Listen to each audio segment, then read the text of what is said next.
the Air India flight from Ahmedabad to London carrying 242 passengers and crew crashed seconds after takeoff on Thursday afternoon. Now, barring one miracle survivor, no one else escaped the crash. Remember, even former Gujarat Chief Minister Vijay Rupani was among the 241 people killed. The airline said in a statement that of the 242 aboard, there are 241 confirmed fatalities. It said the sole survivor is being treated in a hospital.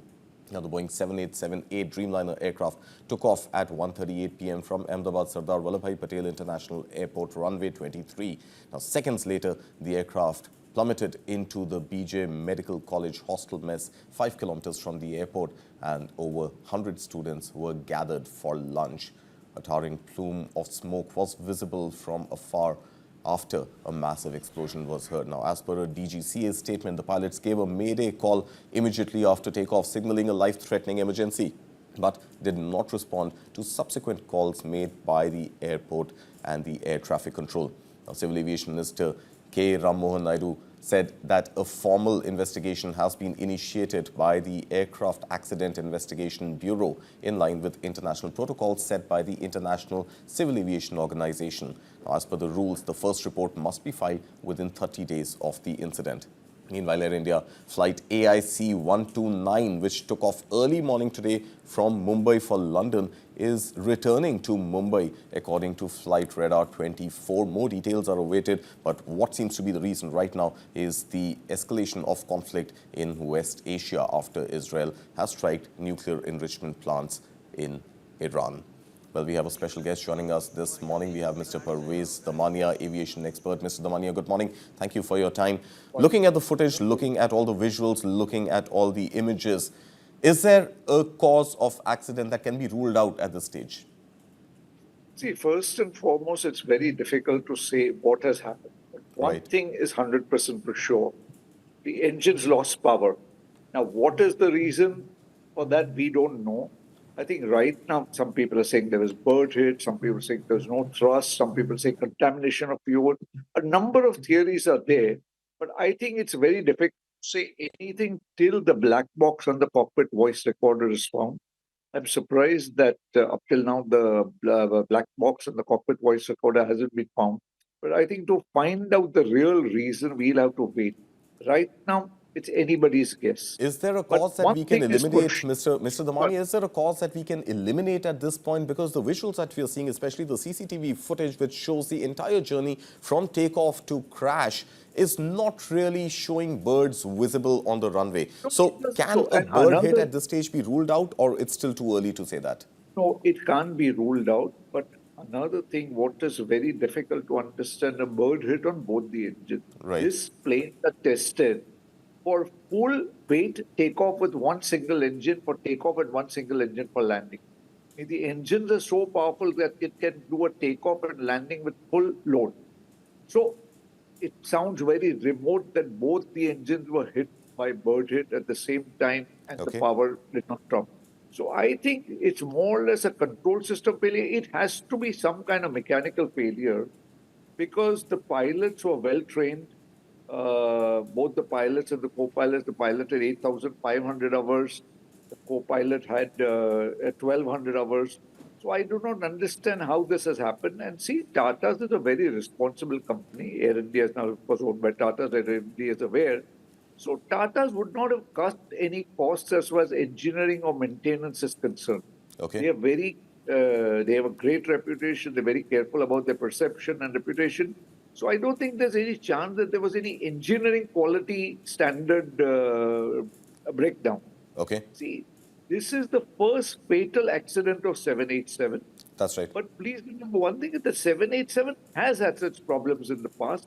But this kind of full hull destruction, and this kind of death has never occurred in the past. All right. I just want to stay on the issue of a potential bird strike. I want to stay on the issue of a potential bird strike for just a minute more, Mr. Damania, and I want to understand what is the data on bird strikes in Ahmedabad. I was reading that Delhi NCR, the airport in Delhi, Indira Gandhi International Airport, has reported the maximum number of bird strikes historically, and second in line happens to be Ahmedabad. So, for the sake of some clarity right now, is there a safety protocol at the Ahmedabad the Sardar Vallabhbhai Patel International Airport to prevent bird strikes, given the dismal track record it has of bird strike incidents reported in the past? No, I think airports are very careful. They're trying to work all the time to avoid birds. But there is a list of birds that exists around Ahmedabad airport. See, some people are saying, I don't know the fact that there's a slaughterhouse nearby. There should be no slaughterhouse till about a radius of 13 kilometers from safety's sake. Okay. So a slaughterhouse, garbage, slums could cause main reason for the attraction of the birds. Sure. So, you see, I think we'll just have to wait it out. But two engines failing at the same time by bird strike seems very, very difficult and very strange to me.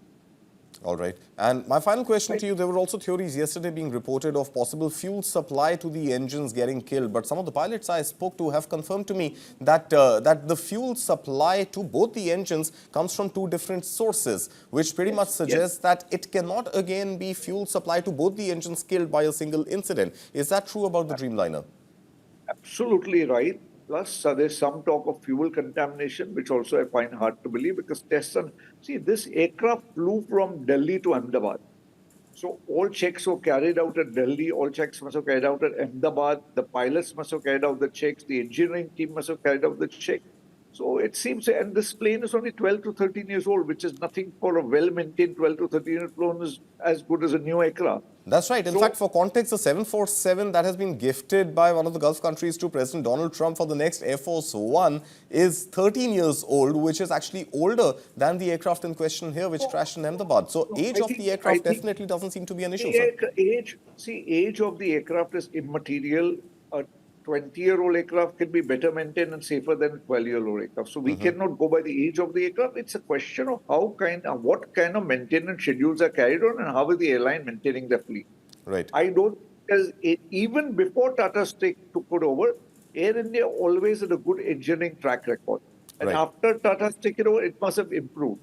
So age has nothing to do with this. This aircraft is flying successfully all over the world. It's a very advanced aircraft. The engines are very, very powerful. They performed extremely well. So I think now we just need to wait till the black box is recovered, the cockpit voice is recovered to get the exact situation. Right. I'll just take exactly a minute more, Mr. Damania, and there is also another theory doing the rounds that perhaps there is a difference between the fact that the landing gear is down and the flaps of the wings of the aircraft are not in alignment. Is that something you have noticed as well? And as an aviation expert, can you tell us what that theory really is? I noticed, but that is what I'm saying. The only thing, I can't think of any issue as far as pilot error is concerned or maintenance. There has to be some kind of technical failure that occurred by which this accident has occurred. I think it's more of a technical failure. Now, what, how, why, that the black box will reveal. Already the managing director of Air India has reached there. Already Boeing has dispatched a team from Seattle to India. The Accident Investigation Board has started its work. I'm sure DGCS secured the site. So I think everything is going to be done well. We are going to get the exact situation and the report. But whatever has happened is very, very unfortunate and sad. All right, Mr. Parvez Damania, thank you so much, sir, for your time this morning. Thank you for coming at short notice and explaining the situation to us as we speak right now.